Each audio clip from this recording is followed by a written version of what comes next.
Welcome to Simple and Clean, a Kingdom Hearts podcast. I'm Mischa Stanton. I'm Mayanna Berrin.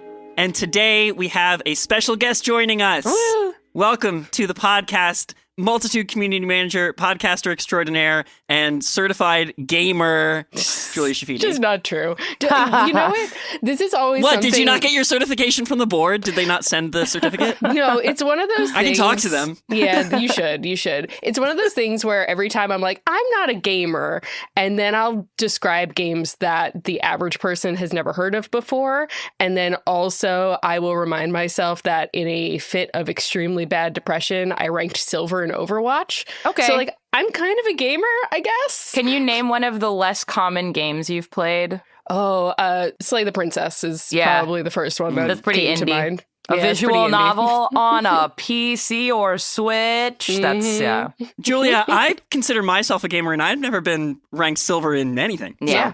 Yeah.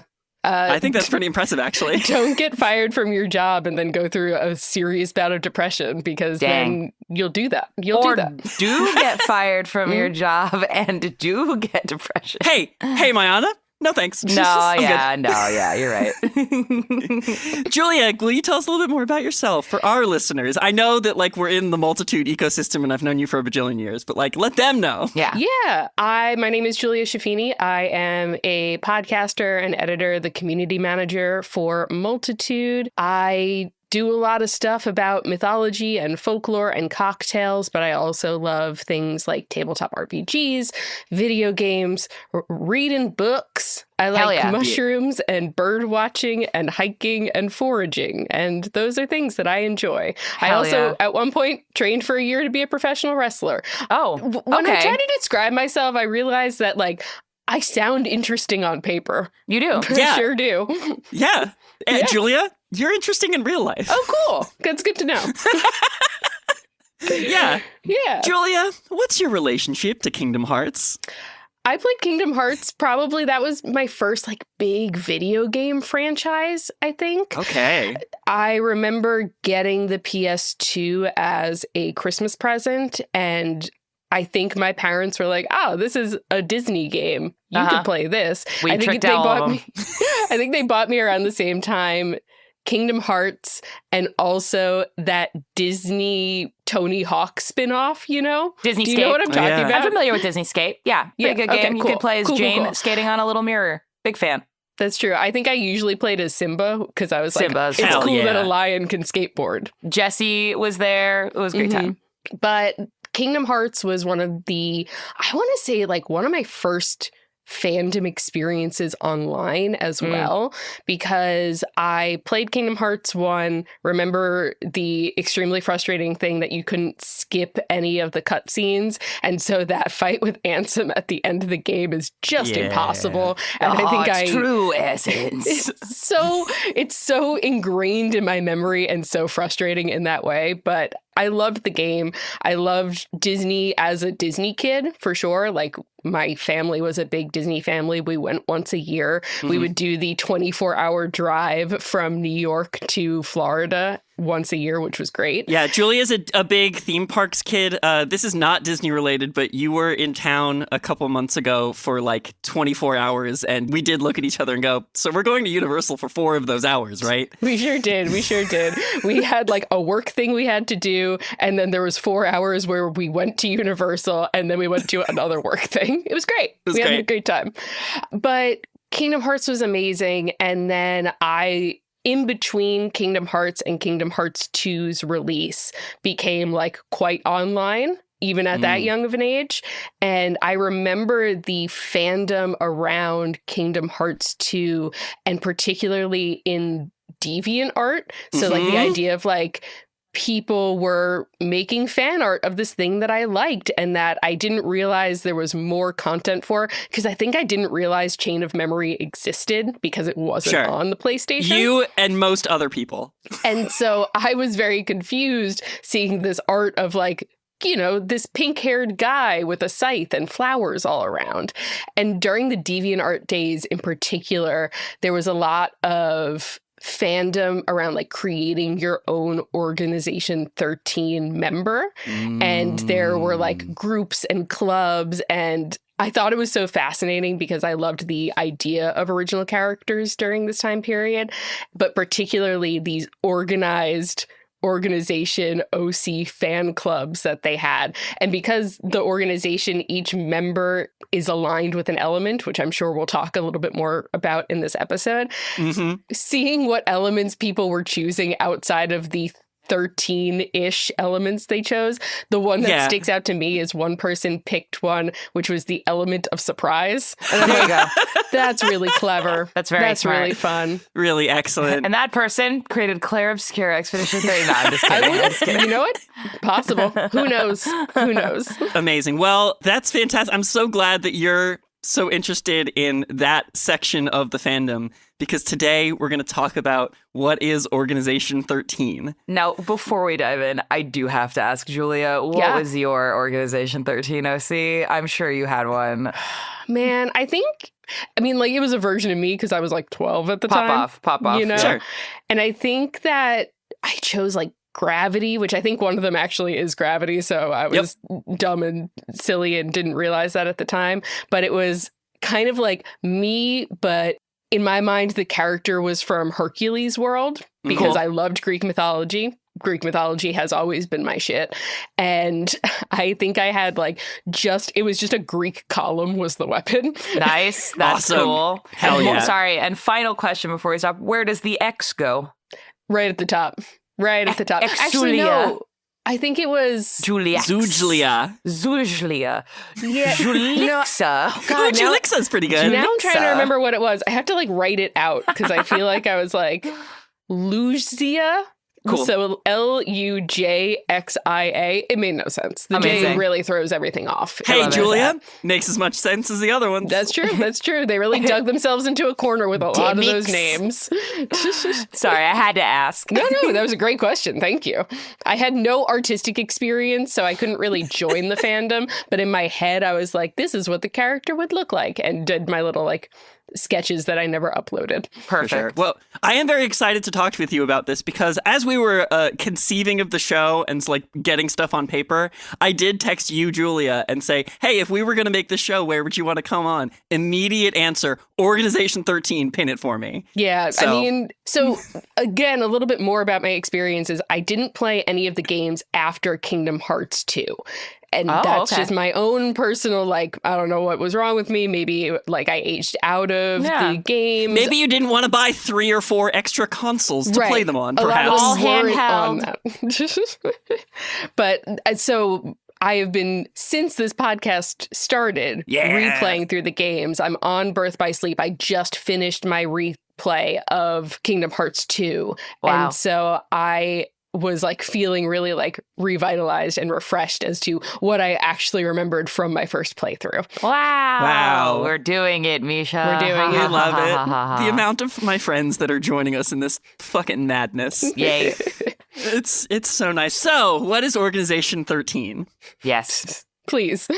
First and foremost, they are the main antagonists of Chain of Memories in Kingdom Hearts 2. They're the bad guys. They're also in 358 over 2 days. They're not the antagonists. You kind of work for them. And then you quit. Yep. Just any summer job that isn't your vibe, really. He just hits the bricks. If it sucks, hit the bricks. This is the original Organization 13, the organization, if you will. In later games, there's a second organization. It's they sort of bring it back, but it's different. The vibes are different. They're Organization 13 squared. Yeah, Organization 13 over 2 days, for sure. There you go, yeah. 13 divided by 2 is 7.5. Yeah, there you go. Organization 745 on KBX It's 6.5. Never mind. I'm bisexual. I'm bad at math. You're a history bisexual or a math bisexual, or you can drive. Yeah. I can drive. Hell yeah. Nice. Wow, 3 bisexuals on a podcast. We're really killing it. Wow. I just realized that. That makes a quasexual? I think it's sexual, which is kind of funny. Yeah, for sure. Attraction to multiple multiple genders over 2 days. Yeah. Sexual as 3 bisexuals that are in a relationship together. Speaking of multiple bisexuals in a relationship together, let's keep talking about Organization 13. Yeah. The original Organization 13 is made up of humanoid nobodies. We have covered nobodies before. These are beings who have previously lost their hearts to darkness and whose will was strong enough that their body persisted even after that moment. Specifically, Organization 13 is made up of 13 humanoid nobodies. Now, as far as I'm aware, through the games, there are only 14 of those. So, damn. And they're all in the organization at a certain point. Well, yeah, 13 of them are members, and one of them is a hostage, but they are all in there. They're in there, baby. I mean, is it possible that there are more out there, but we just don't see them because of the context of the games? Possibly, but also, no, I don't think so. Oh, and sorry, follow-up question. How did Mickey get a jacket? Did he have to join temporarily? Did he like do because the jackets are important to why Organization 13 is cool. Yeah, where they be getting those jackets. That's actually one of the things on this list of who are they. They wear those dark coats. Yes. And they're so cool. They're so cool. Yeah, they are so cool. Apparently the dark coats, you can just get them. You don't have to be a member. Although, if you wear them, people will think you are a member, and that's different. Mm-hmm. Yeah. So are there more humanoid nobodies? I don't think so, because the membership of the organization is made up of, like, the ones central to the plot and also all the other humanoid nobodies they can find. Like, they already went and got extras in there, and we're going to talk about them, too. So I'm not sure. It's like a pretty rare occurrence for a nobody to be that humanoid. So I actually think this is all of them that exist. Okay. Mm-hmm. Good question, though. Julia, I'm so glad you're here. Please ask questions. I will. Otherwise, I'm just ranting.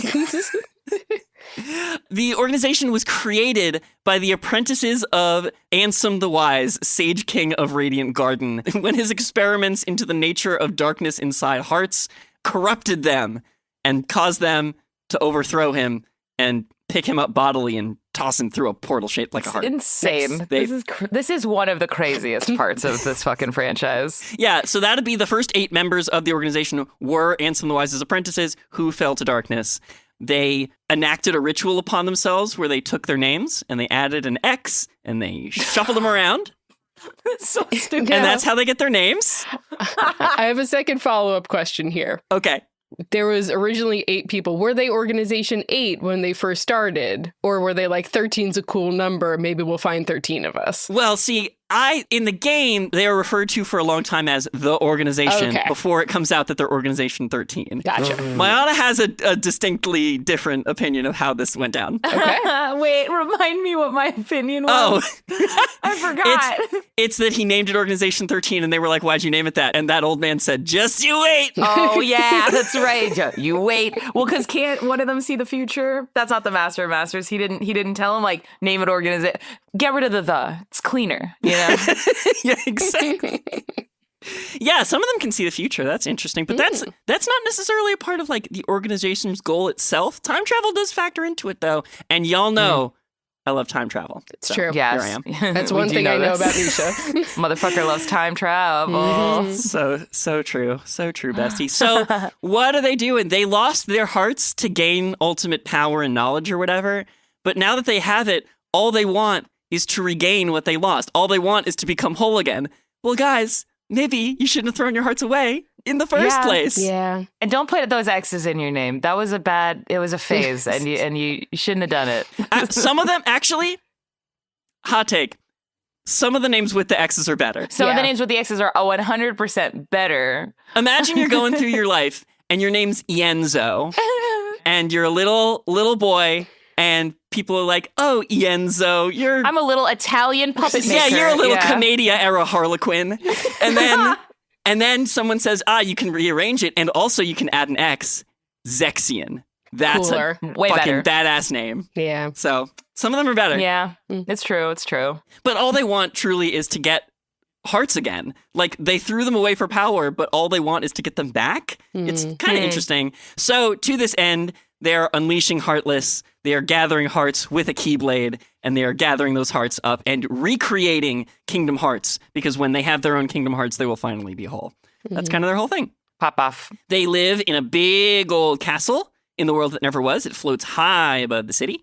I love that it's just like a college dorm, essentially. It's a spaceship, basically. It's like a Star Wars college dorm. Yeah, it's like if the USS Enterprise was pointy and also like just the dorm part, like they don't fly it anywhere. Yeah. Yeah, and everything was white. Yeah, it's fun. You're right. It's absolutely hilarious that like they have this big castle and they have machinations and schemes. And you get in there and it's just like some dudes hanging out. Yep. The energy of after the first Avengers movie came out, how every fanfic was like, and now all the Avengers live in Stark Tower. Yep. And they're That's all like roommates. actually what it is. Yeah. With floor to ceiling windows akimbo. Yeah, I mean, it is exactly that. I mean, 358 by 2 days is literally just the fanfic of what was the organization doing while they were hanging out in that castle the whole time. Yeah. And I'll tell you, it was a lot of people standing around being upset. Yeah. Sure was. Being real upset about Well, stuff. If you have 13 people all living in a dorm together with various interpersonal relationships. I would jump out one of those floor to ceiling windows. Yeah. I feel like it's really split. Like half those people are like, we're doing science experiments. And then it's like Zigbar and Demix who are like, we're just chilling on the couches chatting. I'm doing cool? gains. I'm working on my legs. Yeah. Especially Demix. What the hell is that guy up to? He's working on the EP, Mischa. He is working on the EP. He's working hard on the EP. You don't see it. He's in the studio. He's in the studio laying down fire tracks. No, water tracks. Laying down water tracks. Ooh. Axel tried to help once and it didn't go great. There you go.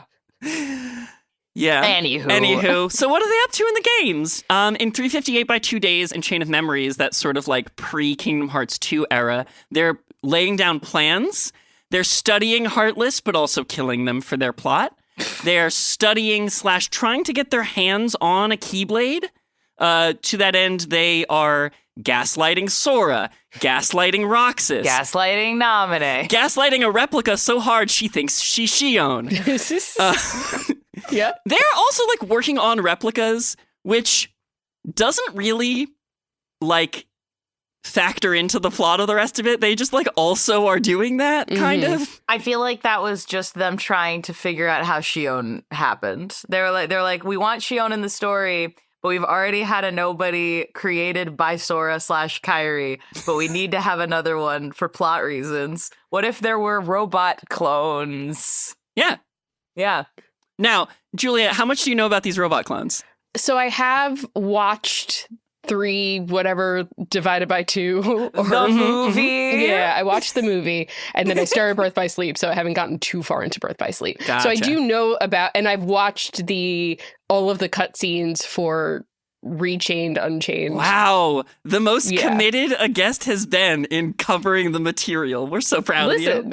I want to play through the games, and that's part of it. So I am aware of the concept of the replicas as something that the organization is working on. I know about Replica Riku. I know that Shion is a replica. And then I don't know if there's other ones that they're making or anything like that, but I do know they exist. Yeah. All right. That's good. That's great. Yeah. So that's pretty much where we're at with the organization in these 2 games. They're working on stuff. They're laying down tracks, the plans.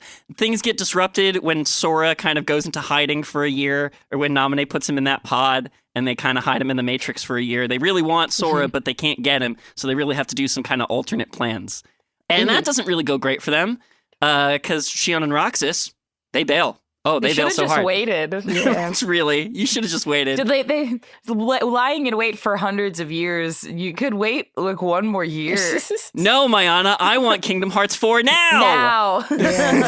Yeah. In Kingdom Hearts 2, the organization is Sora's back on the scene. They've lost their ability to control Roxas, Shion, really the Keyblade of any type. So in Kingdom Hearts 2, they are using Sora. They're using Maleficent's hatred of Sora. They're using Sora's love of Kairi by kidnapping her. And they're sort of drawing all these forces together so that, like, Maleficent will raise up a Heartless army, Sora will defeat them, and the organization can grab those hearts when they get released in order to make their fake Kingdom Hearts. It feels like Big Brother vibes in here. It just feels like everyone's pitting everybody against each other. For someone's benefit. It's also so funny because Sora would just be killing Heartless anyway. They don't really need to gaslight this boy. But they need enough. They need more than just his normal output. That's it. If the release of Hearts up to this point had created one singular main Kingdom Hearts, to make a second one, you basically need to kill the equivalent of a universe's worth of deaths on your own. So that is kind of why they do it. It's kind of interesting, that like in the first game, it's just sort of like, I'm raising this army to seed the worlds in darkness.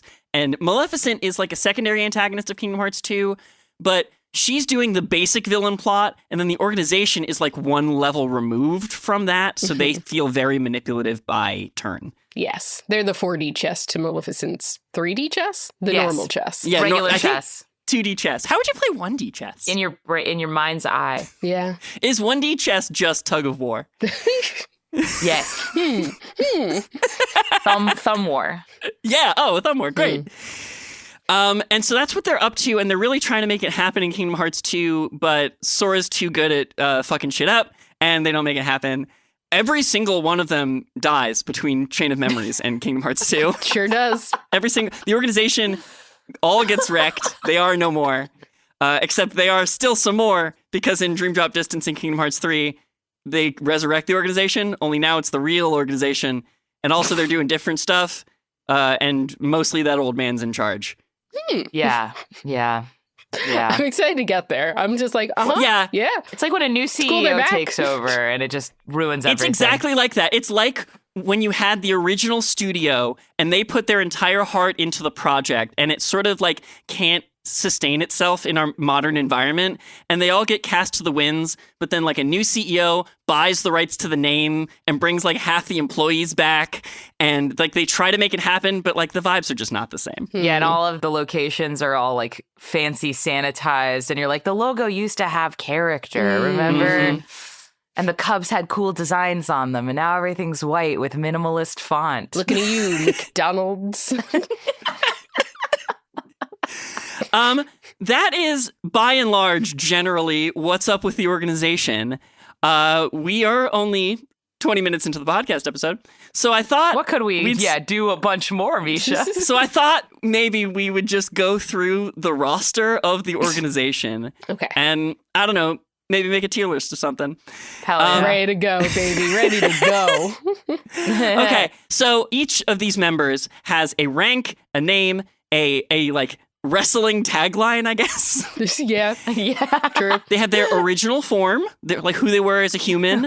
They have their element, their weapon. Most of them control a certain type of nobody, like the enemy types. I have a little bit about their design. I have where they have appeared, and I have whether or not they were back for the sequel. All right. By which I mean whether or not they're in the real organization or whether they bailed because that old man sucks. So I have options for you, Julia. Okay. We can go in order 1 to 14. Okay. We can go in order 14 to 1. Okay. Or I have a 14-sided die that we could roll randomly and just see who comes up. Yeah. Now you may ask, Mischa, why do you have a die with 14 sides? Don't you mean 20? I would never wasn't ask gonna that ask question. And I do have a collection of weird number-sided dice. I have a 24, I have a 16, I have a 30. I love them. And so I brought out my 14 because there's 14 of them. Hell yeah. Listen, normally I would be like, yeah, we should start at the beginning and finish with 14. But no, I need the dice. You need the dice. Okay. I need it. All right. Let's see who's up first. Up first is number 5. Lexius. Number 5 is Lexaeus, the taciturn stalwart. Oh, boy. Oh, man, he used up all the letters in the alphabet. Yeah. His original human form's name was Aelius. Okay. Who looks a lot. Aeleus. Aelius. Not the spy show with Jennifer Garner. That's different. Oh, true. And he looks like Thomas Hayden Church from Spider-Man 2. That's what I wanted to He say. does look like Thomas Hayden Church. Yeah. What a pull. Yeah, for my design notes, I just have big, strong dude. Brunette. He's got like auburn hair. He don't talk very much. That's why he's taciturn. Yep. His element is earth. His weapon, now, it's described in the game as an axe sword. Mm-hmm. Julia, what's an axe sword? I mean, so I'm looking at it because I'm pulling all of our things to put on an actual tier list. And yeah, I mean, it the blade is sort of a backwards C, but with a lot more of an angular bottom, I would say. Mm-hmm. And love an angular bottom. Yeah. Mischa and I have compared it to a Gimel previously. Yes, that's a good way to describe it. It's just very stylized in the way that oftentimes I feel like weapons in Final Fantasy games are stylized. Mm-hmm. And so it doesn't look very practical. It just kind of looks like a red and black sword. Yeah, it doesn't look like a weapon you could get without specifically asking someone to make you a weapon that looked like this. Yeah. Oh, yeah. You can't go to the store and buy this. No. I'll say this. I don't like the use of yellow in the design. No. The placement of the yellow and the shade of yellow makes me deeply uncomfortable, and I can't explain why. I'm also looking at it from a different angle, and that yellow piece is almost like... It looks like Nerf. It looks like Nerf. This looks a lot like a Nerf thing. Yeah. Yes. I did also find some scenes of Alias in later games, like after he sort of gets revived. And he has a shorter version of it, like a smaller, like one-handed version of it. And when it's small and you hold it in one hand, it looks way more like an axe. It makes more sense. That looks like an axe. The other one does not look like an axe. Yeah, see? Do we know which Disney place he would have theoretically occupied? I have to guess from the name that it's Hercules. But I don't know for sure. Hercules' place is occupied by other people in different... So he appears only in Chain of Memories and as like a brief sort of cameo appearance in early parts of 358. He's mostly in Chain of Memories and he dies there. So like we don't really ever get a chance to see him in a lot of Disney places. Mm-hmm, he's originally from Radiant Garden. He was one of the original apprentices of Ansem the Wise who fell to darkness. Is he back for the sequel? No, he comes back as a full human and joins the side of light. He joins up with all of the protags for Kingdom Hearts 3. Oh. Can I pitch? I think he would have been great as a pseudo-huntsman in Snow White World.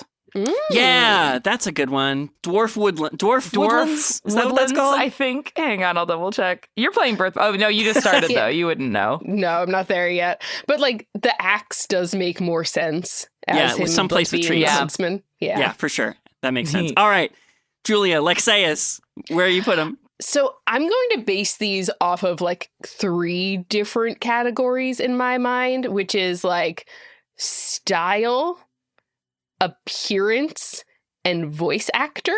Oof, because, you know, when you're playing the games, the voice actor really does kind of make the difference in whether or not you like the character.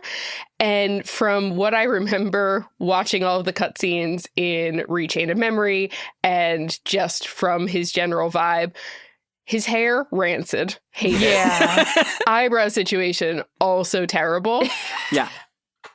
I don't love the sword, as we already discussed. Wow. And the voice actor's like, fine. Yeah, well, this is the guy who doesn't speak very much, so... Yeah.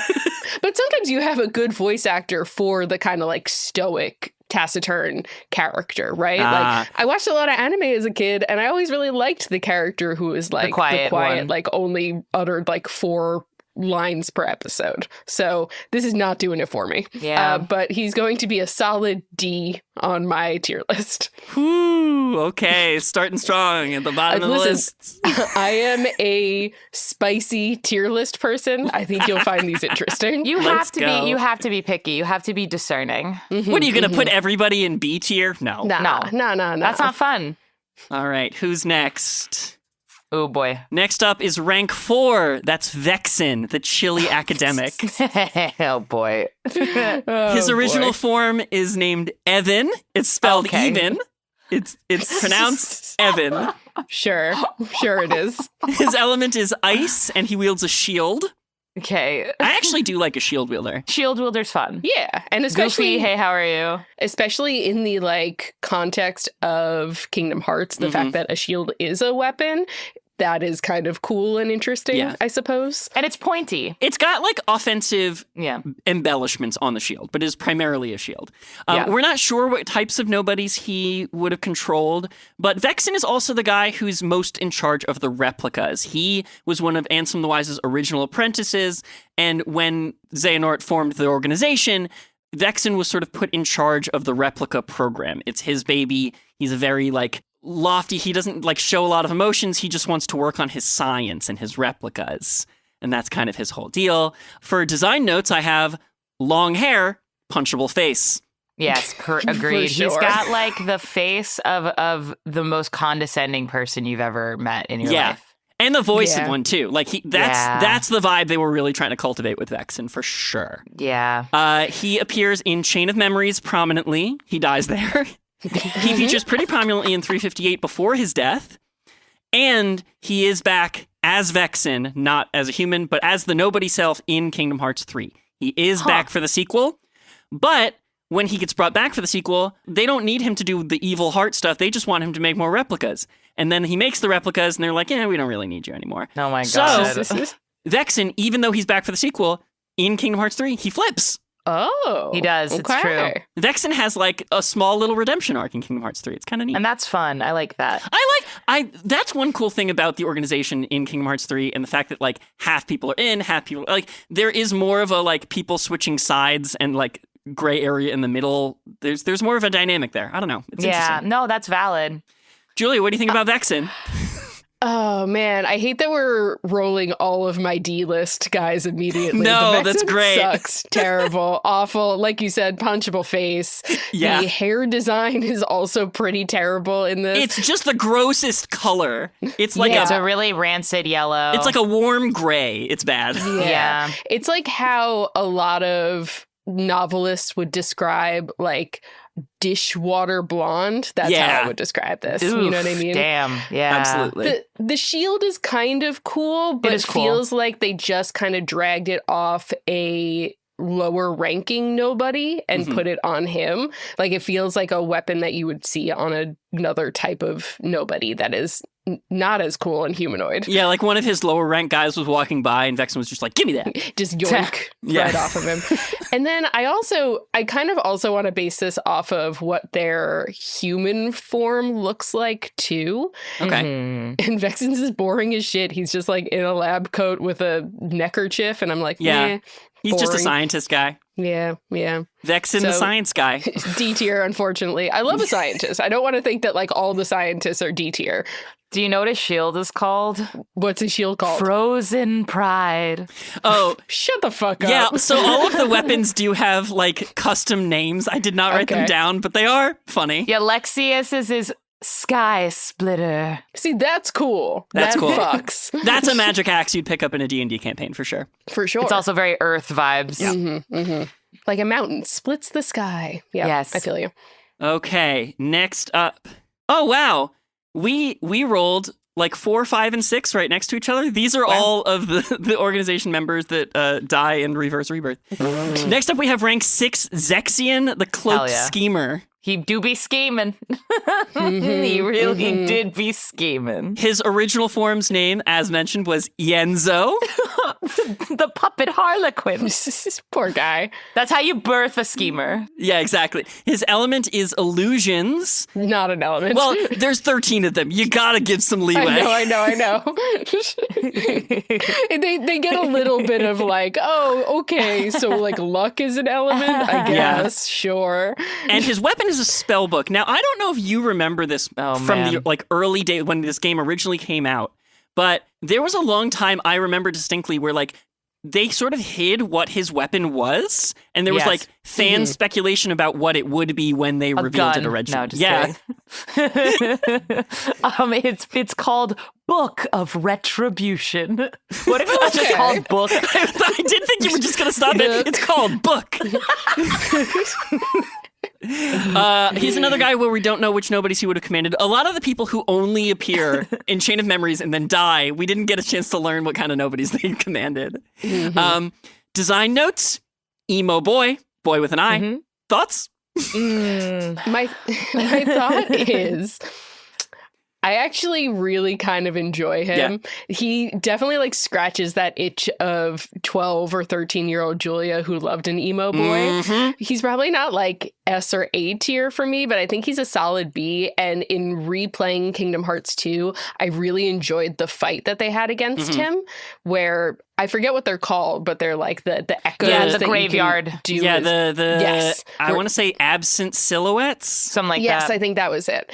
And the absent silhouette fight with him was really fun and really interesting because you're trying to kind of avoid his various illusions, and like getting caught in the book is an element that they use as part of the fight mechanic. Yeah, that fight is actually the reveal of like his weapon is a book. Before that, we didn't know. Hell yeah. This boy he appears primarily in Chain of Memories with a cameo in 358, and then he's not back for the sequel. In fact, Ienzo is like the one who is the most apologetic for his actions as a nobody. He really leads the charge of the former apprentices being like, hey, we're so sorry for what we did in the previous games. Let us work with the light to make it right. And he sort of becomes like the union leader for those guys, I guess. He seems like the one that would start a union. I'm a fan of a union leader, so I'm going to solidly put him in the B tier. Yeah. All right. Zexian, B tier. Got it. Oh, okay, finally, a double-digit number on my die. Next up is rank 12, Larxene, Hell yeah. Savage Nymph. My girl. My girl. Boy. A girl! A girl. The girl. Yeah, is she the only, like, Besides solid girl? Shion, she's the girl. She's the girl. And Shion's not always a girl. Sometimes she looked like Sora. Is she still a girl when she looked like Sora? What is Shion's gender identity? This I need to know. As a non-binary person, I must know. Shion, gender fluid. Oh, yes, true. True. Larxene wields lightning, and her weapons are knives. Okay, are you ready for what her knives are called? Mayanna, hit us. Foudre. I'm sorry. What? I'm sorry, what? Foudre.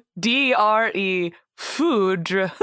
Is Larxene French? I'm gonna say Yeah, she's from Kingdom Hearts land. Well, what's because her name is normally Elrena. Yeah, her original form is Elrena. Now, we never see Elrena in any of the mainline games, and that's because Elrena's a major character of Kingdom Hearts Union Cross, the mobile game, which might be a toss-away thing, except that, like, I know for a fact that all of that stuff is relevant because another character from Union Cross was prominently featured in the Kingdom Hearts 4 teaser. And might I just say, Elrena's outfit, adorable. Yeah, Elrena's so cute, actually. She really nails that chibi style. Her clothes are very, like, bright blue. It's very nice. She's got a blue leather jacket and matching boots. Yeah. Go off, queen. There's something about Japan loves putting like yellow and blue together for lightning coated characters. So true. Like Yes. the Pokemon games love doing that too. Oh, like And that's why Luxray, I yes. always love them. Yeah. Exactly, that's so true. I mentioned this before, but I freaking love a lightning boss. Just any boss battle where there's lightning powers, I'm Same.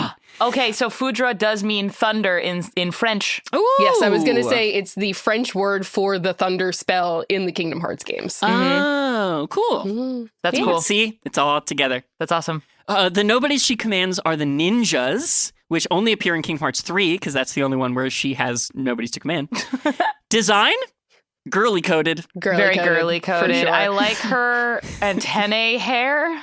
Yeah, she's got like two little like bits of hair in the front that look like antenna that go straight up. She looks like a jungle cat. Yeah, it's bright yellow hair. It's not even blonde hair, it is yellow hair. Yes. Yes. So it's a little like a bug. Yeah. Larxene, very prominently featured in Chain of Memories. She dies there. She throws her whole Larxene into that fight. She really do.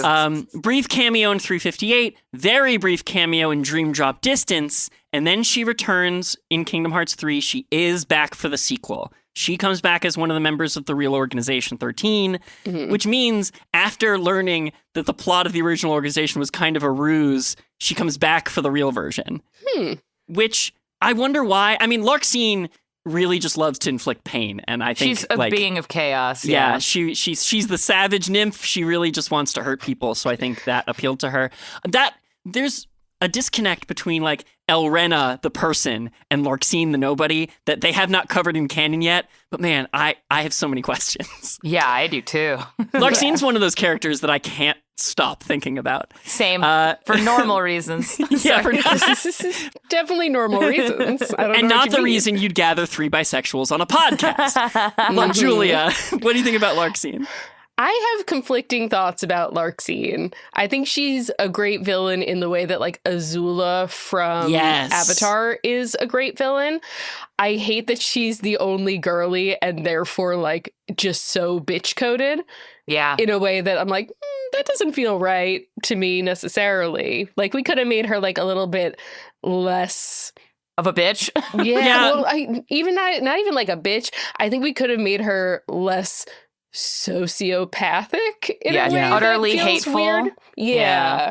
And that's, I think, part of the reason I can't stop thinking about her is like, I have to wonder what moment in her past turned her from like normal person to that. For sure. Yeah. For sure. And I think that I also feel conflicted about the only girl being called a vixen in her little title. Yeah. That feels weird to me too. A nymph? You know, like nymph? a little Oh nymph? yeah, that was it. It was nymph, not vixen. But That's girlfriend. Vexen. You're thinking of Vexen. Yeah, I'm thinking of Vexen. I was like, well, that should have been the vixen. Yeah, Vexen, D tier Vixen for sure. Yes. But I do think she's really interesting. And I think that if you're going to have this character who is like so evil, like so like explicitly evil as part of your evil organization, where they really do kind of run the gamut of like complicated villain arc to doing truly terrible things, it's cool to have her there. And like her introduction is also our first introduction into like the fact that the organization exists. It's her, Marluxia, and Axel. Like those are the first three we meet, and so she had to really come out of the gate strong. So yes. Oh yeah. And compared to those two men, she does. I'm gonna put her in B tier. I think that she's kind of like on the same level as Zexion for me. In terms of like, I want to know more. What's up with you? Yeah, I can't wait to talk about all of Larxine's weird business, but I shan't. Yes, save Not it for yet. the Larxine episode.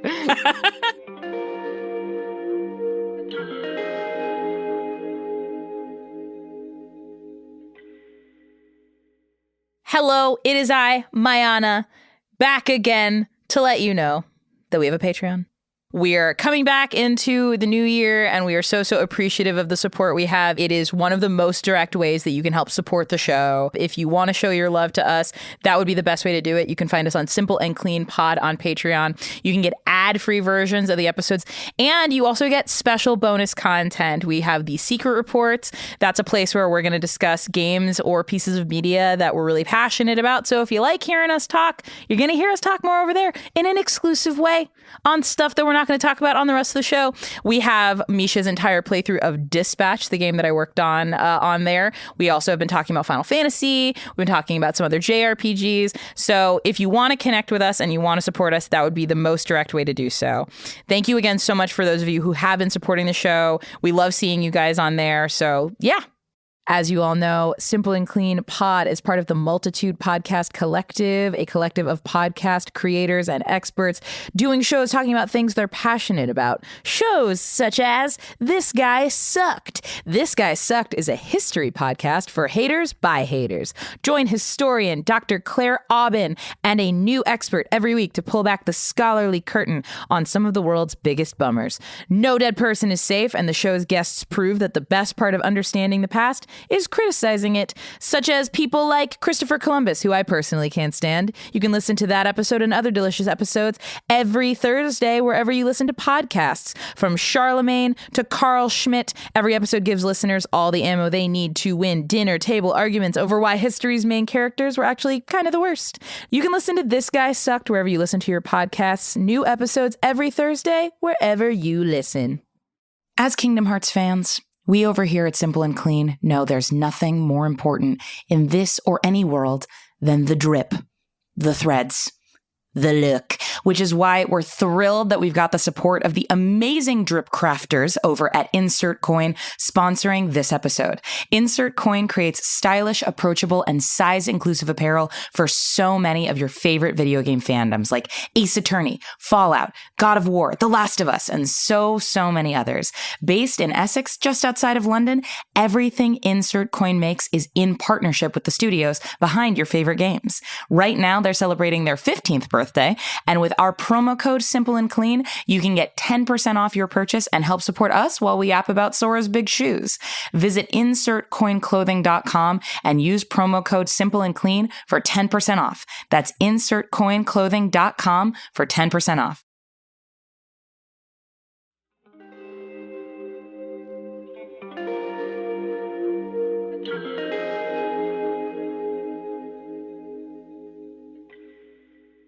All right, who's next? Oh, great. Perfect. Wow, this die really likes numbers that are close together. Next up is rank 11, Marluxia, the graceful assassin. Hell yeah. His original name is Laurium. Laurium is actually one of the main characters of Kingdom Hearts Union Cross. He's like one of the main guys there, which is so interesting because like that's a game that came out way later in the sequence, and they're really teasing you with like, and this guy's Marluxia, but not till later. And he's doing stuff, and aren't you curious about that? He's doing other stuff. We'll tell you about it later. And I'm just like, oh, tell me what the thing is. Anyway, so at some point he becomes a nobody and called Marluxia. His element is flowers. Not an element again. His weapon is a scythe. Called the Graceful Dahlia. Oh, that's pretty good, actually. His nobodies are the Reapers, which only appear in Kingdom Hearts 3 as he comes back. His design, pink. Pink. Hair. Yeah, big pink hair. Hair. Marluxia's hair, I feel like, is a cosplayer's dream, right? Like 100%. that wig, like, gotta be one of like the gems of your cosplay collection. If Also, you got just it. like the most androgynous, but also like, you know, in terms of body composition, very mask, but still quite androgynous. Yeah, I mean, when I was a kid playing Chain of Memories, I did think that this was a trans woman. I like the build of someone who grew up on testosterone, but like effeminate, pink hair, soft rose petals swirling everywhere, very girl coded, and like honestly, even the name looks like an Italian woman's name, Marluxia. You know, yeah, very much for sure. So I'm also looking at his human form too, and I'm like, that's actually great. He was even back then. He was slaying. Yeah. He was slaying. The slutty little untucked shirt, yeah. He's like Mercutio from Romeo and Juliet. Oh, yes, he is. Yeah, that's very coded. Yeah, and again, just so many questions about his backstory. So, Laurium is featured in Union Cross. Marluxia is the main antagonist of Chain of Memories. You kill him in that game. Again, very briefly cameos in 358 before he goes off to die. And then he is absolutely back for the sequel. He is back in Kingdom Hearts 3 as part of the real org. So the both of them come back, Marluxia and Larxene, the two people that came from the past to join the organization are back for the sequel, which I find very interesting. I think it's just because, frankly, I think they wanted to see everybody high render. I think they just wanted to give everybody some good HD model. And they deserve it. They do deserve it. The Kingdom Hearts equivalent of thinking that everything was black and white in the past is thinking everything was 2D chibi style in the past. Yeah.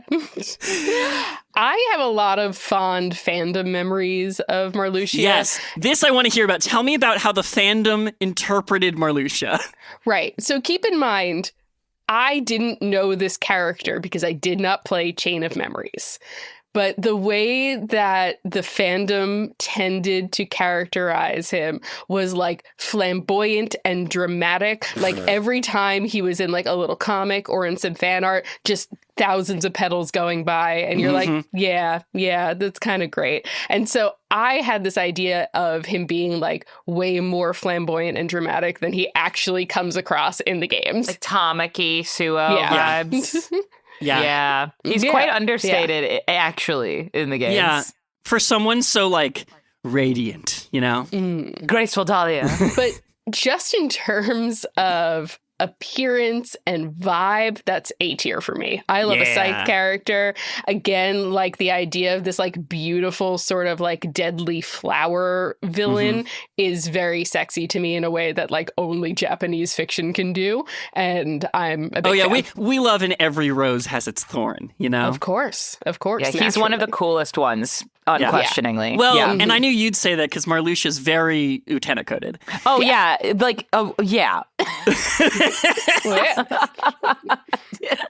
End of sentence. Yeah. Okay. Next up in our random order. This is probably the most insane way we could have done this. I like it. Great. Ooh, yes. Okay. Thank goodness. Next up, we're talking about rank 2 Zigbar, the free shooter. Oh, yeah. Okay. All right. Normal weapon. His element is space. His weapons are like hand crossbows. They're called sharpshooters. Yeah, sure. Good. That makes sense. Normal. Correct. Yep. Not food. Yeah.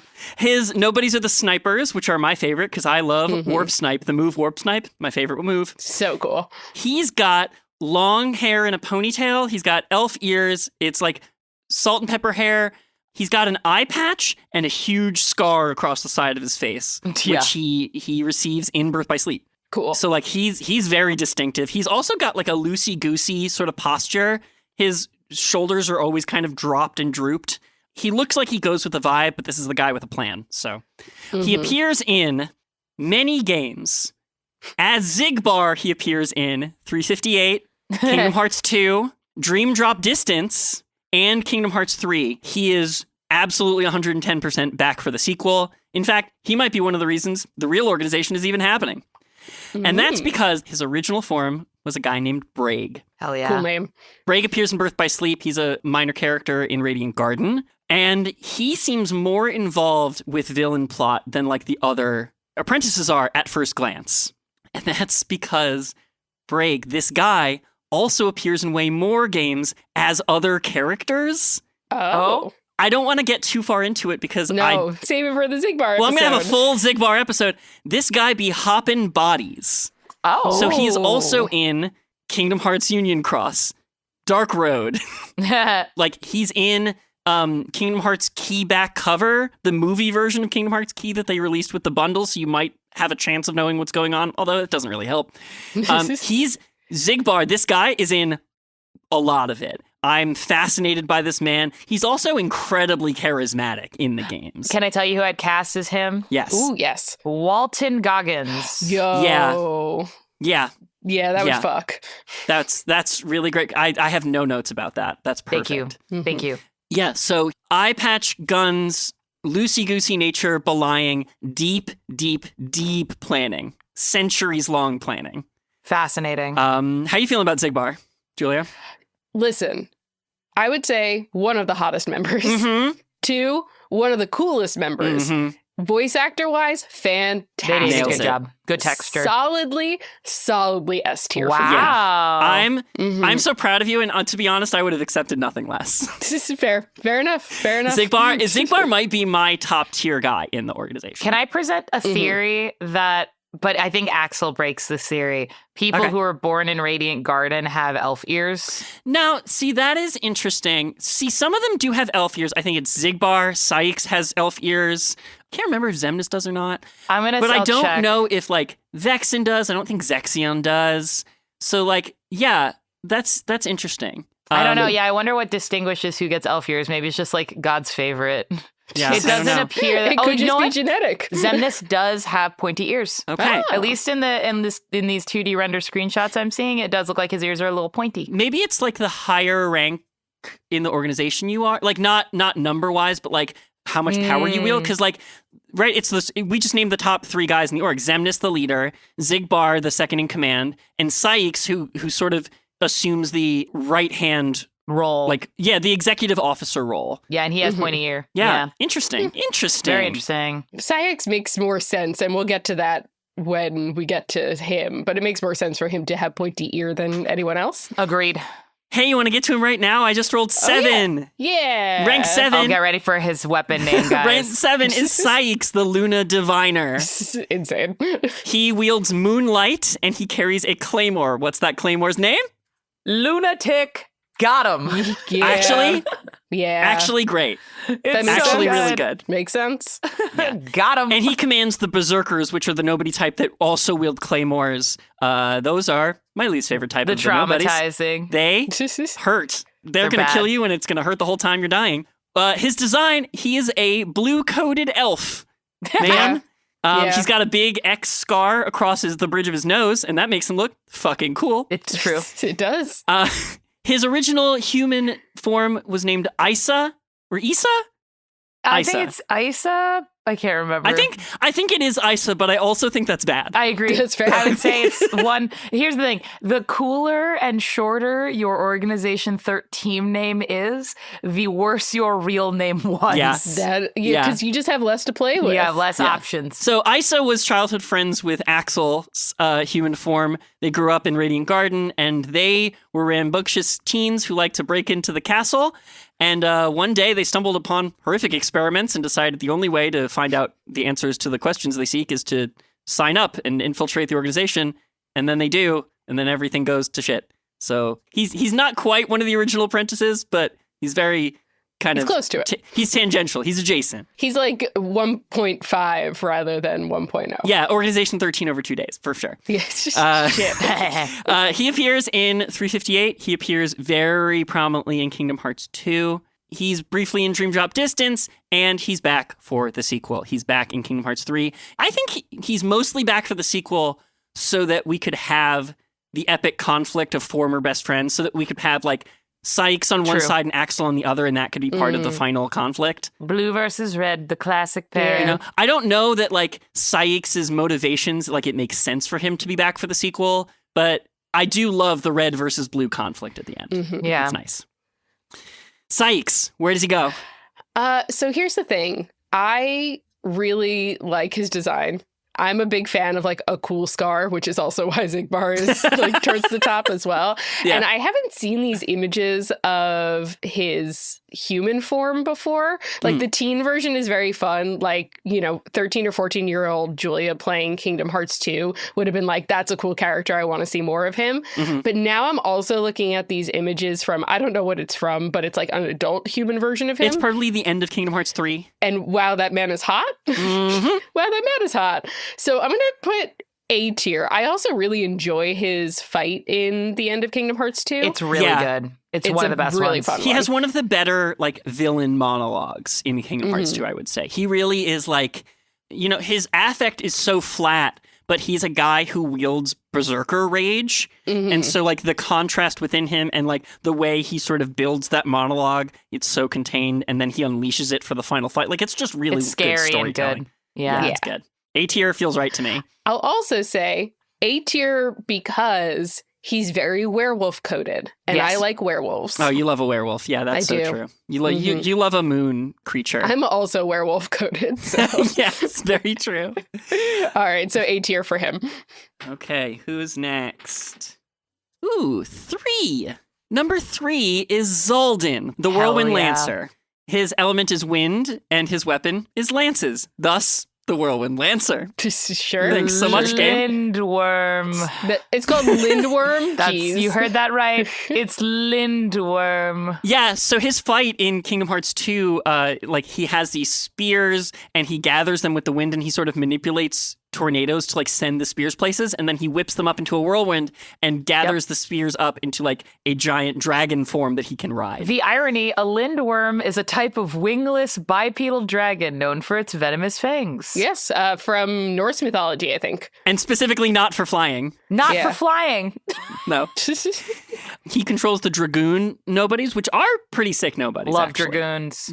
I like their lances. Like, their lance design is, like, cool and spiky, and then they translate that design into a staff for Donald that you can pick up in Kingdom Hearts 2. It's awesome. And then to see Donald wielding, like, the Dragoon lance is really dope. Did you say his human name yet? His human name is Dylan. Come on. Hell yeah, Dylan. brother. Come on. Hell yeah, brother. Dylan and Alias were castle guards in Radiant Garden that also did research with Ansem the Wise. So It the two makes of them, sense. the two of them are kind of grouped together in most, like, post nobody scenes. His design, he's got chops You got chops. and he's got dreads, and he is white. So that's a weird look. Yeah. I don't know if that's the best look. I don't know. Yeah. White people shouldn't have dreads. I don't know. No, and he's got he's like in his 2D like character art that was like drawn. They really do a job of highlighting the white skin poking out from underneath the dreads. Yeah. Mhm. Yeah, they do. Well, and I think, like, the chops specifically are supposed to contrast the Beast's face because they really pair up Zaldin versus Beast from Beauty and the Beast. Yes, absolutely. They do this in 358. There's a big scene where Zaldin goes to Beast Castle and they sort of, like, argue about it. And then he's also at Beast Castle in Kingdom Hearts 2 doing, you know, he's got like a weird thing about he doesn't believe in the power of love, which is dumb because this is Kingdom Hearts, you idiot. Sir, you won a Do you know what game you're in? And he's like harnessing Beast's rage and like trying to make Beast into this rageful guy. It's And so, but when he's defeated in Kingdom Hearts 2, he comes back in human form. He does not come back for the sequel. He's on the side of light. He's helping Ienzo do helpful Yeah, things. Dylan. Yeah, thanks, Dylan. All right, Thanks, Dylan. I like how there's guys here like Alias and Ienzo, and then there's Evan and Dylan. Oh, God. Again, they really trap themselves in there, and that's their Yeah. own fault. So, my hot take, fuck this guy. I hate Fuck his fight. Zaldin. Oh, wow. Very frustrating. I think his whole look is rancid. Again, like the dreads, the Whoa. eyebrows, the chops, they're all bad. And I also don't like his voice actor. Oh, So, okay. D tier, baby. Wow. Unfortunately, D tier. Shocking. D tier, not even C tier. D. I'll make my argument for C because I think at the very least he's interesting. He's interesting bad, but he's interesting. Like, you remember him. He's memorable. Yeah, he is memorable. Lindworm. All right, I'll move him to C tier. Thank I'll you. give him a Okay. C Just tier. because C tier was getting a little cold and lonely. Yeah, it's a little empty in C tier right now, so You live in the extremes, Julia, and I do respect it. I know. We're halfway through. We have to have at least one C. Yeah. Next up, it's rank 13, the boy Roxas, the key of destiny. It's funny to even put him in this context. I know, Like, and we did just cover Roxas in his entire own episode to himself. we love so- him. We love him. So I think the listeners know how we feel about Roxas at He's this so point. special. He's not like the other boys. Yeah. I'll run down his stuff briefly, and then I would love to Yes. get Julia's thoughts on it. His tagline is the key of destiny. His original form is Sora, the boy. His element is light. His weapon, dual keyblades. Oathkeeper and Oblivion. So sick. His nobodies that he controls are the samurai who wield 2 swords. So that's neat. For design notes, I just have 4 exclamation points. He's the boy. Correct. He appears in Kingdom Hearts 2. He is the main character of 358 over 2 days. He appears briefly to Sora in Dream Drop Distance, and then they spend a long time in Kingdom Hearts 3 trying to get him back, and then when they finally do, it's one of the best fucking moments in that entire goddamn game. Is Roxas back for the sequel? Hell no! He's the first guy to quit the first thing. He's Fair. no way he's going to be back for the sequel. Absolutely not. Julia, how do you feel about Roxas? There was a period of time when I was like 13 or 14 where I was just super obsessed with black and white checkerboard. There you go. And it's all because of Roxas. There you that go. man is S tier. We love the boy. He's a good boy. Yeah, no And question. The reveal of the dual wielding keyblades in the like secret ending to Kingdom Hearts 1 before we even know Powerful. who he is was so powerful. So I am obsessed with the boy. The boy is the best. The cold open of Kingdom Hearts 2 and the like existential crisis that he's going Yeah. through that you're playing through without any real information is maybe one of the like better video game moments that I've experienced in my life. I would agree with you. And I'll say this too, when he dives to the heart in the rendered FMV before you start Kingdom Hearts 2, because it's like you get to really look at the hair, you get to really look at the clothes, and it feels like, I think I said this on the Roxas episode too, it feels like his design is so seamless and like perfect. Like it feels like anything that they were working out, figuring out Sora's design, it feels like with Roxas, it's like they broke the mold with this one. They really like, they locked in. Yeah. Absolutely. Yeah. So good. If there was a double S tier, I would put him there. True. Yep, correct. Yeah, it feels weird to even put him with the rest. I know he worked with them, but it's like he's a different guy now. And like, Yeah, like when you quit, aren't you no longer a member? Like what even, you know? yeah. Yeah. Next up, Roxas's best friend.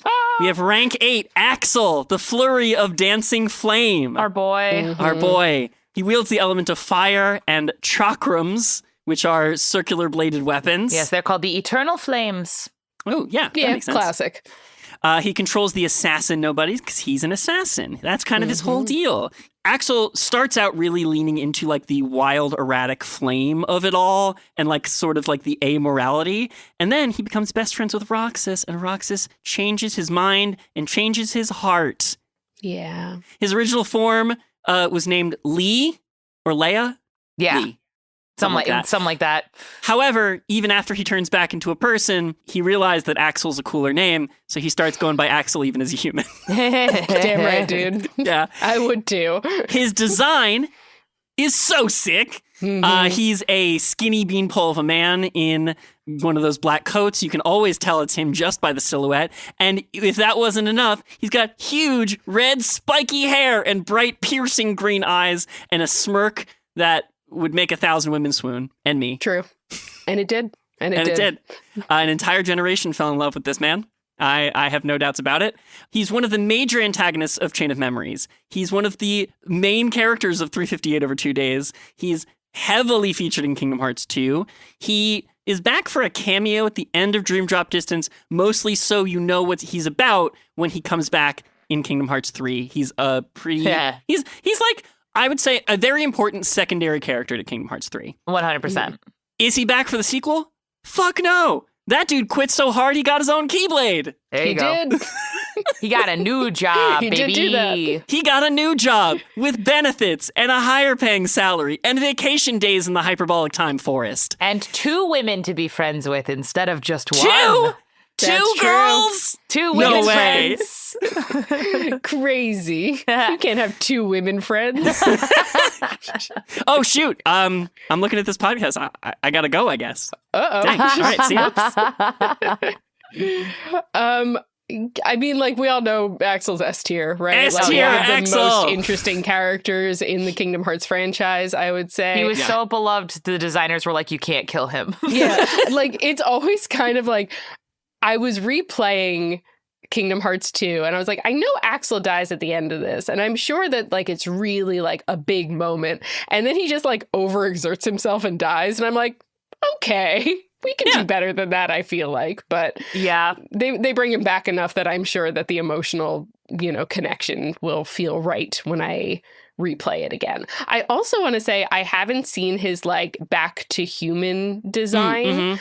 His kid version is, like, kind of adorable. It's really funny So that cute. he uses frisbees as weapons. It's adorable. But, like, the, like, black plaid outfit that it seems like he has in Kingdom Hearts 3 is something I would wear right now with his, like, stripper boots and everything. I'm like, yeah, I would wear this outfit in a heartbeat. I look adorable in it. For most of Kingdom Hearts 3, he is still rocking the black coat. The black coat is like its own separate magic item that sort of protects you as you wander through the corridors of darkness. After the conflict, after the final boss scene, in like sort of the closing moments of Kingdom Hearts 3, you do see Isa and Lee hanging out on top of the clock tower in Twilight Town, and they're in like civvies, and their outfits are sick. I wish they wore them for more. I hope that they wear those civvies in Kingdom Hearts 4. Yeah, he's wearing a sleeveless hoodie zip-up vest thing with what looks to be a checkerboard romper, black tights, and cutesy boots. Yeah, like, that's an outfit I feel like I own already. Checkerboard romper, like, as a tribute to his best friend, Roxas. Yeah, I think so. It's really So cute. It's It is really cute. Get it, guy. Okay, who is up next? I mean, everybody else except for Shion, I'm like, ugh. No, I'm just kidding. It's fine. We'll go through them. Well, you guys chose the way of the die. No, I You like chose it. I'm having fun. Okay, good. I'm having am. a great time. If we did all the good ones and then none it'd of the be- bad ones, then the spice would not be there. It's true. Speaking of spice, next Here up we go. is rank number 1, Xemnas. Okay, now he The is hot. superior of the in-between. Oh, that's his title? That's sick as fuck. Let's start with his design. My design notes for this guy? He's daddy. It's beautiful. He is daddy. Deep voice, silver hair, barrel chest. That's daddy. Beautiful, man. The eyes, piercing orange, gorgeous. And he's always, I feel like he's always puffing out his chest and looking down his nose. And so he always feels like he's 7 feet tall. He's probably not that tall, but he has the feeling of a 7 foot tall man. Yes, absolutely. His element, it's listed on things as like his element is, quote, nothingness. Yes. But Julia, I've played enough D&D games with you to know that we both would describe his element being void. Yes, you Yes. are correct. It would be void. And his weapon are lightsabers that come out of the palms of his hands. And are you ready for their name? Yeah. Oh, yeah. Interdiction. Okay. You know, and it sounds dumb until you hear Xemnas's buttery smooth bass deep voice saying interdiction. And then you're like, yeah, I'm sold. Okay. Yeah, man. Yeah, that'll do it. Interdiction. Come on, guys. He controls the sorcerers. Yes. Annoying. Well, they're annoying, but they're also like cool at the same time. Like they're incredibly, and you're like, oh, I wish you weren't so cool because you're so annoying, you know? Yeah, That's how I Awesome. feel about it. Yeah. Xemnas appears in Kingdom Hearts 1. It's the only nobody to appear in Kingdom Hearts 1. Word. He's in 358. He's obviously the main bad guy of Kingdom Hearts 2. He is running around doing plot stuff in Dream Drop Distance, and he's back for the sequel. He is fully bought into the real organization in Kingdom Hearts 3. His original form, he is the nobody of Terra Xehanort, which is to say the fusion of Master Xehanort's heart into Terra's heart and body. This is, other than Roxas and Naminé, the only other nobody that's like a combination of two people rather than just being from one person. I will say, in order to feel like I was prepared for this, I did have to do a lot of Googling, being like, okay, Ansem, Xemnas, Xehanort, Terra Xehanort, what's going on here? So, Yeah. Well, and what's even more confusing is like you just named half of the real Organization 13. Right. Like Yep. I'm listening like this person's back in the sequel, this person's not. Well, only like half of them are back for the sequel, and the other half, the other 7 people, they're all just Xehanort of some kind. Yeah, they are. They Yeah. are. But Xemnas is, because he's again made of a fusion of two guys, he comes out as a nobody as slightly more of his own guy than other nobodies do. Like, for example, like Axel, when he turns back into a human, he fully has like continuity of identity. He remembers everything he did as Axel. He considers himself kind of the same person. Xemnas, his own guy, a different, separate guy, which I just find interesting. I don't know. Who I think is better than either Terra or Xehanort. I agree. Better than Terra, better than Xehanort, better than Ansem Seeker of Darkness. Like, of all the antagonist Xehanorts, I do feel like Xemnas is the one that, like, really nailed it. He really broke the mold. Yeah. Yeah. He's so menacing in Kingdom Hearts 2. He really, like, believes that, like, I feel nothing, but the ones I understand are rage, and so I will use it as my weapon. Which is, I don't know, it's terrifying. Yeah. Yeah, for sure. Where would you put Xemnas? I think a hottie. I think complicated. I think interesting. I do find heartless Ansem slightly hotter than Xemnas. Ooh, Is it okay. the straps? Is it the belts? You know what? I think It's the bare-chestedness. It's the boots with the fur. It's the bare-chestedness, and it's also the like slightly darker skin with the silver hair and the gold eyes that I'm like, unfortunately, that is exactly my type in any sort of animated fiction.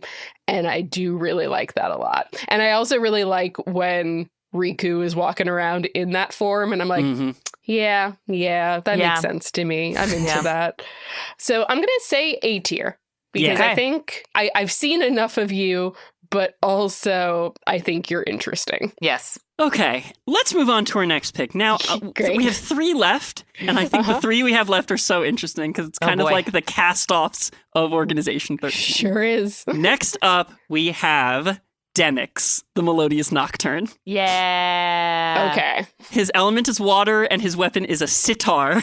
It's called the arpeggio. Yeah, of course it is. That makes That's sense. nice. His nobodies are the dancers, obviously. Which are really hard. They're so annoying. Perhaps my least favorite nobody. And that fight in Kingdom Hearts 2 with the water forms dancing, nightmarish. Terrible. I hate it. His original form, his original human form, is unknown. We don't know who he was. The boy. They have never said. We don't know. Now, the fandom has this theory that, like, because Demyx is kind of a coward and kind of isn't really involved with super around the villain plot, so the fandom's theory is that Xemnas was like, and what shall your new name be? And he was like, so how do you do new names? You take your old name and rearrange it with an X. And the fandom thinks this is how it went. Well, my name's Demi, so with an X, it'd be Demyx. Yep. Yeah. Yeah. That I feels think exactly right for him. I think they were afraid because all of the other names you have to do a little bit of rearranging, and they were like, "Oh no, Yeah, You truly could just name him Dime, Dime. which I think is kind of fun. yemmed." Yeah. Yemd. So, but we don't know. We don't know where he comes from. But Oh, that's he, sad. I have some theories. Okay. I think that, like, you know how to be a humanoid nobody, you're like, your will to persist has to carry on. he's such like a pop star coded guy. He like plays music. All of his people are backup dancers. I think Demix, that he was a pop star that was kind of so like obsessed with himself he couldn't let himself go. True. You know, like what if Taylor Swift became a Heartless? Like she would want to persist on her image, her identity. I think Taylor Swift would become a nobody. Yaxtall.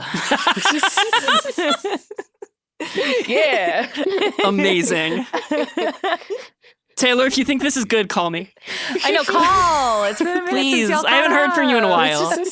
I want to congratulate you on your engagement. The Era series was a little out of pocket. Yeah. Demix's design, what's up with his hair? Bro, that's what I was going to say. It's so 80s coded. It's 80s coded. It's like not quite a mullet. It's spiky. It's like a mullet with like a high top fade, but he's white. The sides are shaved. The top is a mohawk. The back is a mullet. And he also has wispy bangs. Yeah. He does look like he would have... He looks like a guy from Brooklyn. Oh, shit. That's so disrespectful, but true. It's true. He does look like a guy from... He looks like if anybody in my life were to ever roll up to me with this hair, I'd be concerned that they were going through something. You're like, oh, the breakup. Yeah.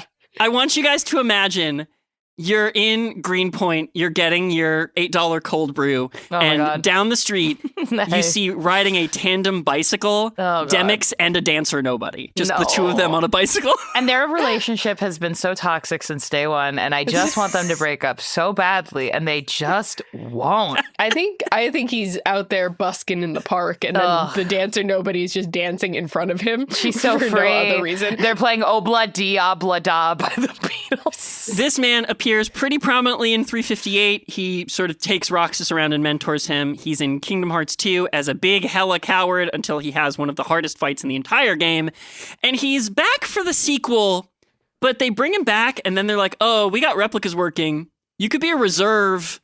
And then they like care about him so little that he ends up flipping because nobody will notice if he does flip. For my notes on whether or not he's back for the sequel, yes, but who cares? Yeah. Sorry, Demix. Poor guy.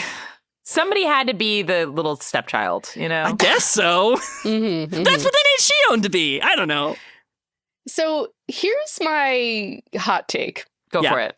I like Demix. You like Demix? I think he's really interesting. I like a character who you're like, what are you even doing here, bro? You know? Like, he's a part of an evil organization, and there's no reason for him to... Like, so this is why I asked earlier, too, whether or not you thought there was human nobodies that are outside of the organization, or if they're just recruiting any human nobody they find.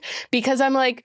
Why would they recruit Demix? Right. There's no reason behind that. Demix is kind of the prime example of like, no, they literally found everyone in the universe because like they couldn't fill enough to make 13 without getting Demix. Yeah. And so I'm like, what are you even doing here, little guy? You know, it's real energy of it's like, you do work for this company, so we are going to send you out to like talk to clients, but we know you're not good at it. Well, and I feel like Demix is like the intern they got from the temp agency who just like doesn't know when to leave. Yeah, but I kind of dig it. I think it's funny. His thing is music. I'm always very like water coded too for a lot of various elemental things. So I liked that part of him as well. And I don't know. I just like something about it. I'm like, yeah, it's nice to see you on screen. It's like the opposite of how I feel about Zaldin, where I'm like, no, go away. Or Vexen.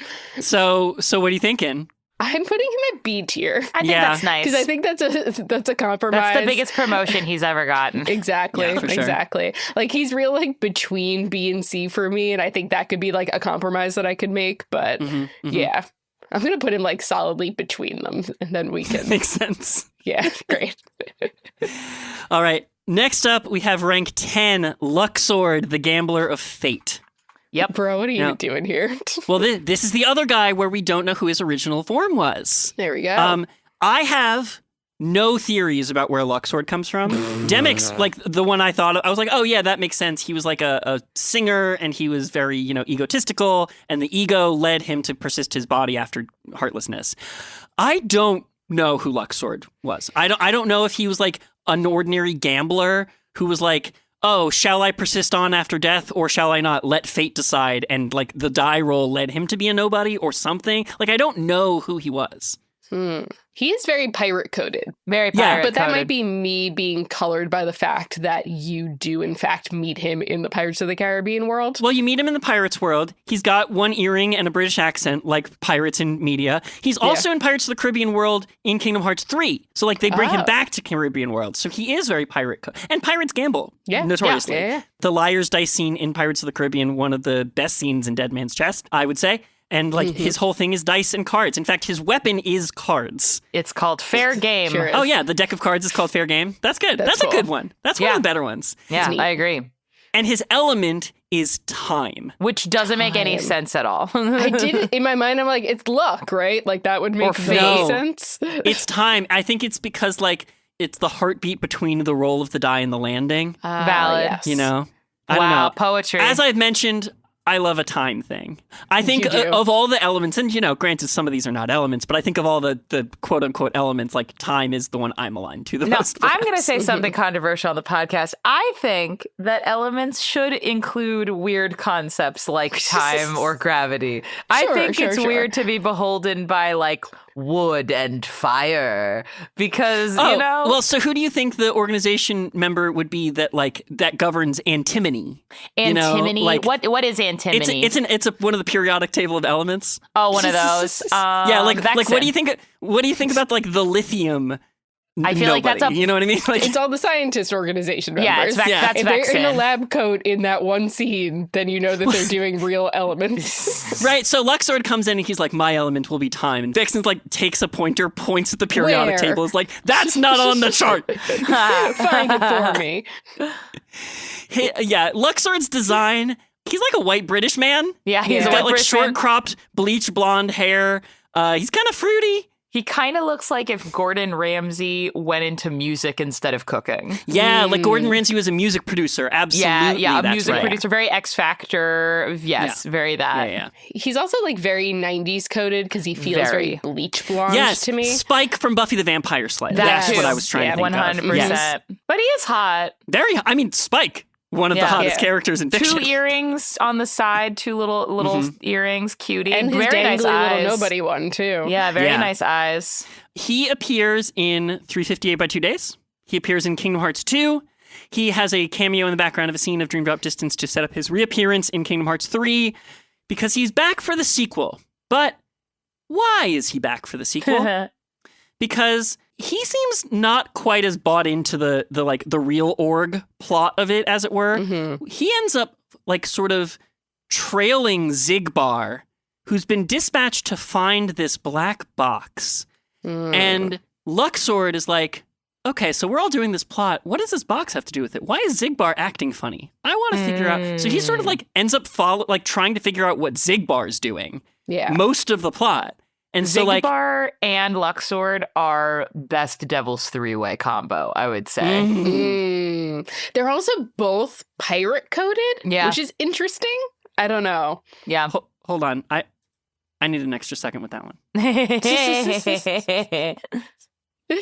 Okay, I'm back. There you All go. right, cool. Yeah, so he's back, but he's back sort of like serving his own intentions, and he's trying to uncover the Zigbar plot, which, as I mentioned, I'm obsessed with. So, Yep. like, Luxord's kind of a mystery guy, but he's also not fully bought into the villain plot. So, like, I'm interested in following where he goes. Yeah, he seems like there's more than meets the eye. Mm-hmm. Yeah. I think for that reason, for the design purposes, I like the concept of the gambler. I'm going to put him in B tier, which is my, like, I want to know more about you tier. Yeah. Okay, fair enough. Yeah. Because I'm intrigued. I'm like, that could be something. I was originally going to put him in C, but I'm like, as you gave me more information about games I haven't played yet, I'm like, no, maybe B. Maybe B. Ooh, as I've given you more information about what characters do in games you haven't played, you've become more interested in the series and want to play it further? Wow. Incredible. Almost like I should make a podcast about it. Wow, it's almost like the concept of the show. And finally, we round out the list with Shion. Yay, Shion. I love her. Shion is the Yay. 14th member of Organization XIII. No title. No title. Her original form is Sora or Kairi or no Yeah. one? Sora's memories of Kairi. Yeah, because Xion is not a nobody at all. She is, in fact, a replica that is housing memories of Sora that have leaked out of Roxas.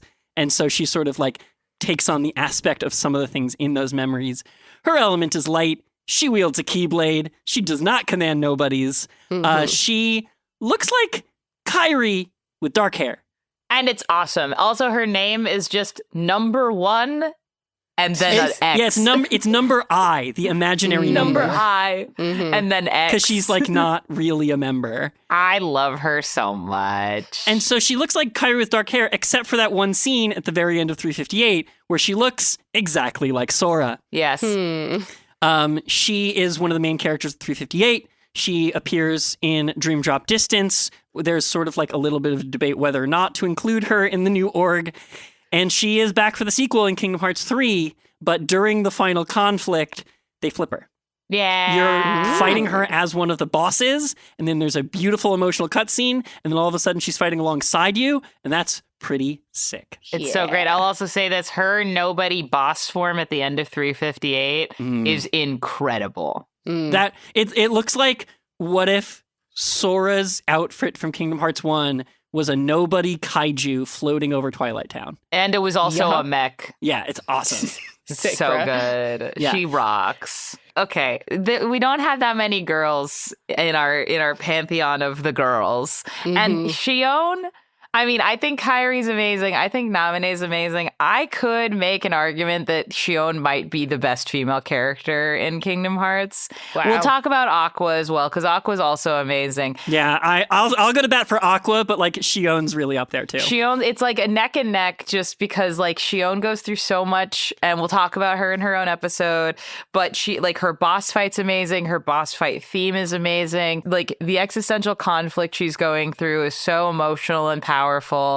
And like, you know, Kairi grows to wield a Keyblade, but the way in which that happens, it feels very unceremonious in the way it's presented. Xion is a Keyblade wielder. Like that is just like her thing.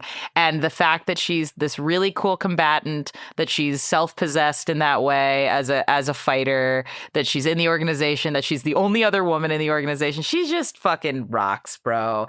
I love her so much. And her street clothes at the end are so good and cool. So cute. I love her so much. So I'm going to ask you guys to play Xion because the only real exposure I've had to her is through watching the 3-hour video that is the 358 over 2.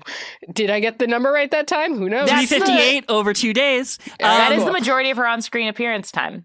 Yeah, I would also say, like, I didn't play that game either. I only watched that movie and like I played it, bitch. well, fucking good for you. That's why you have strong feelings about her, and that's why you'll be running the recap episode. Yeah. But like that movie was also like enough to make me love her. Yeah.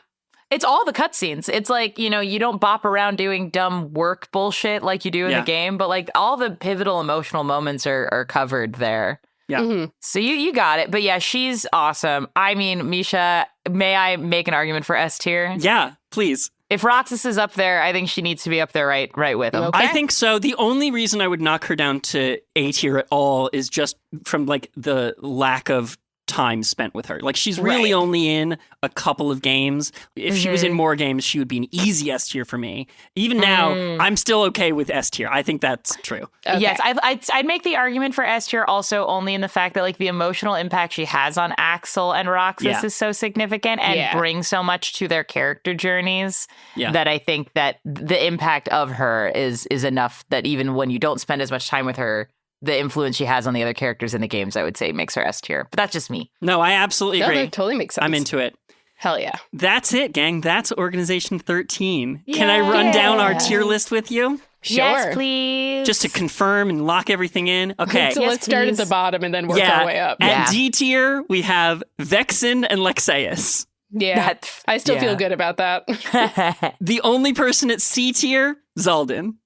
Yeah. We had to give one. We had to give one. At B tier, Zexion, Larxene, Demix, and Luxord. Now, Nice. I don't agree about Demix here. But I very gently put him between B and C on my chart. So. B.5 tier. Yeah, he's on B.5 B.5. final mix. At A tier, we have Sykes, Zemnis, and Marluxia, Yes. which feels great to me. Yeah. feels And great. at S tier, we have my current obsession, Zigbar, and the best trio around, Roxas, Axel, and Shion. That's Hell yeah. absolutely right. That's Love it. absolutely right. This is, gang, almost a perfect tier list. I Yeah. agree. I would agree. Mischa's still being like, really? Demix and Zaldin should be in the same tier. We don't even know his. Listen, We don't even know his real name. I knew Demix was going to be my controversial pick for this tier I like list. it. I knew I it was like going to it. happen. Okay. He let him live. Let him have Fine. this one thing. He doesn't Fine, have anything whatever. else. He's just busking in Transmitter Park. Let him live. You know, he deserves to have at least one friend. If that one friend is Julia, so be it, I guess. I'll allow it. Poor little guy. Wow. Thank you so much for running through the organization with me. I had so much fun. I did too. Julia, thanks for coming on the show. Yay. It was my pleasure. I can't wait to hear all of the like full episodes on all of these characters now that we've done this. So I'm excited. You know we're going to come back around for many, many episodes with this group. We just had to run through them real quick just to get a base layer, and thank you for joining us for that. Julia, we'd like to fill out our Jiminy Journal entry on you a little bit more. Remind us again what you're doing and where the people can find you. Yeah, you can find pretty much everything I'm working on at my website, which is myname.com, so juliaschifini.com. You can check out my show Spirits, which has been going on for 10 years. Coming up on and 500 episodes, babe. absolutely wild. It is a really great show. It's like my first foray into podcasting. It's why I have a career in podcasting in the first place. Spirits is a boozy dive into mythology, legends, and folklore. Every week we pour a drink and learn about a new story from around the world. And we usually tell those stories through a like queer feminist lens. So if you like that kind of stuff, you can check that out. It's Spirits wherever you find podcasts. Thank you so much. Hell yeah. My pleasure. We had a fantastic time, and this is just the beginning of us talking about the organization, so plenty more to come. But until next time, may your heart be your guiding key. Yeah. Yeah.